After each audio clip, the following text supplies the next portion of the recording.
1. الأسلوب العاطفي والإلهامي.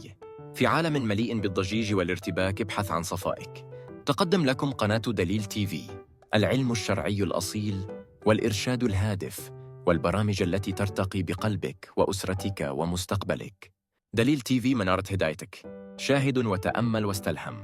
2. الأسلوب الحديث السريع سوشيال ميديا. تائه في بحر من المعلومات المضللة؟ دليل تي هنا لتوجيهك. من برامج الدعوة والفتاوى وبرامج الشباب ونصائح الأسرة إلى التاريخ القرآني والسيرة النبوية، هذا هو العلم الحقيقي والقيم الحقيقية والأثر الحقيقي. تابع دليل تي حيث تلتقي الهداية بالحياة اليومية. 3. الأسلوب الإسلامي التقليدي. إذا خبى نور الهداية وجب أن يشرق نور جديد. تثبت قناة دليل تي على تعاليم النبوة والقيم الإسلامية الأصيلة، داعية القلوب إلى الخير، مصححة المفاهيم، وملهمة الأسر والشباب نحو الاستقامة. دليل تي يضيء طريق الحق